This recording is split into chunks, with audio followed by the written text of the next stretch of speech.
സുഗമോ ദേവി സീരിയലിൻ്റെ ഏറ്റവും പുതിയ പ്രൊമോ റിവ്യൂയിലേക്ക് എല്ലാ കൂട്ടുകാർക്കും സ്വാഗതം.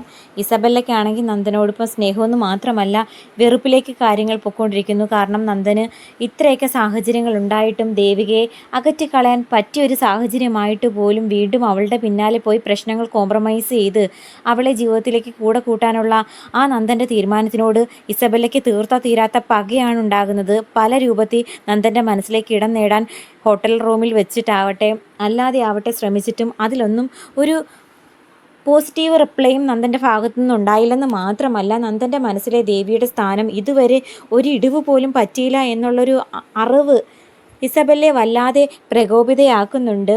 അതിനിടയ്ക്ക് നന്ദൻ്റെ വണ്ടി ഇടിച്ചാണെങ്കിൽ മാധവനൊരു ആക്സിഡൻറ്റ് പറ്റുകയും ചെയ്യുന്നുണ്ട്. വഴിയരികിൽ കിടക്കുന്ന മാധവേട്ടനെ ഓടി വന്ന് രക്ഷപ്പെടുത്താൻ വരുന്നത് മറ്റാരുമല്ല, നമ്മുടെ ഗിരിയാണ്. അപ്പം ബോധം കെട്ട് കിടക്കുന്ന അദ്ദേഹത്തെ എത്രയും പെട്ടെന്ന് ഹോസ്പിറ്റലിലെത്തി അദ്ദേഹത്തിന് വേണ്ടുന്ന ചികിത്സയൊക്കെ ഗിരീഷിൻ്റെ ഭാഗത്തുനിന്ന് ഉറപ്പാക്കുന്നുണ്ട്. എങ്കിലും കുറ്റബോധത്തിൽ നീറി നിൽക്കുന്ന നന്ദനാണെങ്കിൽ കെവിനെ വിളിച്ച് നടന്ന കാര്യങ്ങളൊക്കെ പറയുന്നു.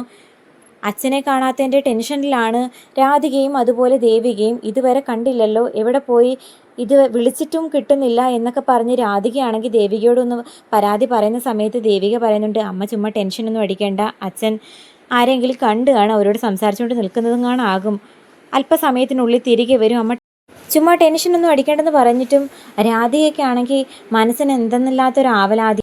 രണ്ട് മക്കളുടെയും ജീവിതം ഇതെങ്ങോട്ടേക്ക് എന്നുള്ളൊരു ടെൻഷൻ്റെ പുറത്ത് ഭർത്താവിനെയും കുറച്ച് സമയം തെറ്റി വന്നാൽ പോലും അത് പെട്ടെന്ന് ടെൻഷൻ ഉണ്ടാക്കുമല്ലോ, അങ്ങനെ ഒരു ആവലാതിയാണ്. ആ സമയത്താണ് ഗിരി വീട്ടിലേക്ക് വന്ന് ദേവികയും അതുപോലെ രാധികയും കണ്ട് ഇതുപോലെ മാധവേട്ടന് ചെറിയൊരു പരിക്ക് പറ്റിയിട്ടുണ്ട്, അത്രയ്ക്ക് വലിയ സീരിയസ് ആയിട്ടുള്ള പ്രശ്നമൊന്നുമില്ല, ഹോസ്പിറ്റലിലാക്കിയിട്ടുണ്ടെന്നൊക്കെ പറയുമ്പോഴത്തേക്കും രാധികയും അതുപോലെ ദേവികയും ഭയങ്കരമായിട്ട് ടെൻഷൻ അടിക്കുന്നത് കണ്ടിട്ട് ഗിരി അവരെ സമാധാനിപ്പിക്കുന്നു. ചുമ്മാ ടെൻഷനൊന്നും അടിക്കേണ്ട, നിങ്ങൾ വിചാരിക്കുന്നത് പോലെ വലിയ പ്രശ്നമൊന്നുമില്ല, നമുക്ക് എത്രയും പെട്ടെന്ന് വേണമെങ്കിൽ ഹോസ്പിറ്റലിൽ പോയി അദ്ദേഹത്തെ കാണാമെന്ന് പറയുമ്പോൾ അവരെല്ലാവരും കൂടി റെഡിയായി പോകുന്നു.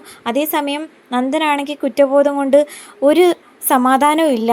കെവിനെ വിളിച്ച് പറയുന്നുണ്ട്, ഞാൻ ദേവിയെ കാണാൻ പോകുക, ദേവിയെ കണ്ട് സത്യങ്ങളെല്ലാം തുറന്നു പറഞ്ഞ് അവളോട് മാപ്പ് ചോദിച്ചാൽ തീരാവുന്ന പ്രശ്നമുള്ളെന്ന് എൻ്റെ മനസ്സ് പറയുന്നു. അഥവാ ഞാനാ ഇനി ഋഷിയെ കൊന്നെന്നുള്ള സത്യം അറിഞ്ഞ് ദേവിയേക്ക് എന്നോട് പൊറുക്കാൻ പറ്റുന്നില്ല, എന്നെ നിയമത്തിൻ്റെ മുന്നിൽ കൊണ്ടുവരണം എന്ന് അവൾ ആഗ്രഹിക്കുന്നെങ്കിൽ ആ വഴിക്ക് പോകാനും എനിക്ക് മടിയില്ല.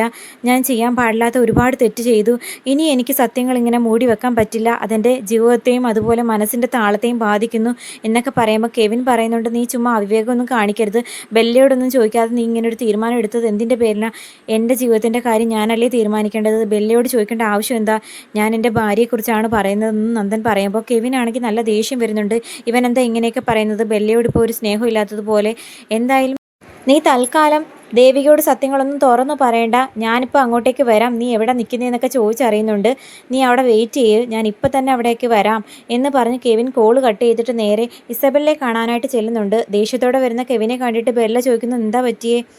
അത് നന്ദന് എല്ലാ സത്യങ്ങളും ആ ദേവിയോട് തുറന്നു പറയണമെന്ന്. അവൻ ഇപ്പം തന്നെ ദേവിയെ കണ്ട് മാപ്പ് അപേക്ഷിച്ച് എല്ലാ സത്യങ്ങളും തുറന്നു പറയാൻ നിൽക്കുക, ഞാൻ അവനെ ഇങ്ങോട്ടേക്ക് കൂട്ടിക്കൊണ്ട് വരണോ എന്ന് ചോദിക്കുമ്പോഴത്തേക്കും ബെല്ലയാണെങ്കിൽ ദേഷ്യത്തോടെ പറയുന്നു, വേണ്ട, അങ്ങനെ അവൻ സത്യങ്ങളെല്ലാം പറഞ്ഞ് അവളെ വീണ്ടും ചന്ദ്രോത്ത് വീട്ടിൻ്റെ പടി കയറ്റാൻ ഞാൻ അനുവദിക്കില്ല, അതിന് വേണ്ടിയിട്ടല്ല ഞാൻ ഇത്രയധികം കഷ്ടപ്പെട്ടത്, വീണ്ടും അവളും അവനും കൂടി ഒന്നാകാനുള്ള സാഹചര്യം ഞാനായിട്ടുണ്ടാക്കില്ല, അവന് വേണ്ടിയിട്ടുള്ള മറുപടി ഞാൻ തന്നെ കൊടുത്തേക്കാം എന്ന് പറഞ്ഞുകൊണ്ട് കുറച്ച് ഗുണ്ടകളെ വിളിക്കുന്നുണ്ട്. ഇസബെല്ലയാണെങ്കിൽ ശരിക്കും പറഞ്ഞാൽ അവരൊക്കെ ഋഷിയുടെ കൂട്ടുകാരാണ്.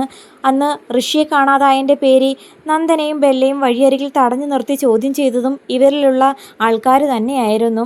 അപ്പോൾ അവരെ വിളിച്ച് കാര്യങ്ങളൊക്കെ പറയുന്നു. മാത്രമല്ല ഋഷിയെയും വിളിച്ച് ബെല്ല നടന്ന കാര്യങ്ങളൊക്കെ പറയുന്നു. എല്ലാ സത്യങ്ങളും ദേവികയോട് തുറന്നു പറയാനാണ് നന്ദൻ്റെ പുറപ്പാട്. ഇനി അവനെ അങ്ങനെ വെറുതെ വിടാൻ പാടില്ല, അവന് തക്ക മറുപടി കൊടുത്തേ പറ്റൂ എന്ന് പറയുമ്പം കൂട്ടുകാരെ വഴി നന്ദൻ നിൽക്കുന്ന അതേ സ്ഥലത്തേക്ക് അവർ വരുന്നുണ്ട്. മാത്രമല്ല അവർ വരുന്ന വാഹനം കൊണ്ട് നന്ദൻ്റെ മേലേക്ക് വണ്ടി കയറ്റുകയും ചെയ്യുന്നു. അങ്ങനെ ആ ആക്സിഡൻറ്റിൽ നന്ദനാണെങ്കിൽ പരിക്ക് പറ്റി റോഡിൽ കിടക്കുന്നത് കണ്ടിട്ട് പോലും അവർ രക്ഷപ്പെടുത്താതെ വണ്ടി വിട്ടു പോവുകയും ചെയ്യുന്നു. ആർക്ക് വേണ്ടിയിട്ടാണ് ദേവികയോട് ക്രൂരത കാണിച്ചത്? കെ നായരുടെ പ്ലാന്റിൻ്റെ കാര്യമായാലും ഫയലിൻ്റെ കാര്യമായാലും ദേവികയുടെ കണ്ണീര് വീഴ്ത്തിയത് ഇസബെല്ലയ്ക്ക് വേണ്ടിയിട്ട് മാത്രമാണ്. ഇസബെല്ലയ്ക്ക് വേണ്ടിയിട്ട് ദേവികയുടെ കണ്ണീര് കണ്ടിട്ട് പോലും ഒന്നും കാണാത്ത മട്ടിന് നന്ദൻ രക്ഷപ്പെട്ടു പോയി, ബെല്ലയോടൊപ്പം നിന്നു. എങ്കിലും ഇപ്പോൾ അതേ ബെല്ല തന്നെ നന്ദൻ്റെ ജീവിതത്തിൽ വലിയൊരു ഊരാക്കുടുക്കിലേക്കും കെണിയിലേക്കും കാര്യങ്ങൾ നീക്കിക്കൊണ്ടു പോകുന്നു. ഒരിക്കലും സമാധാനത്തിലുള്ള ജീവിതം ജീവിക്കാൻ ബെല്ലയായിട്ട് അനുവദിക്കില്ല. അങ്ങനെ നന്ദൻ്റെ ജീവൻ അപഹരിച്ചായാൽ പോലും ദേവികയും നന്ദനെയും അകറ്റുമെന്നുള്ളൊരു പുറപ്പാടാണ് അവൾ ഈ കാണിച്ചുകൊണ്ടിരിക്കുന്നത്. അപ്പോൾ എന്താകുമെന്ന് കാത്തിരുന്ന് കാണാം. ഈ അപകടത്തിൽ നന്ദൻ ഓർമ്മ നഷ്ടപ്പെടുമോ, അതോ കുറ്റബോധം കൊണ്ട് തെറ്റുകൾ തിരുത്താൻ ശ്രമിക്കുമോ?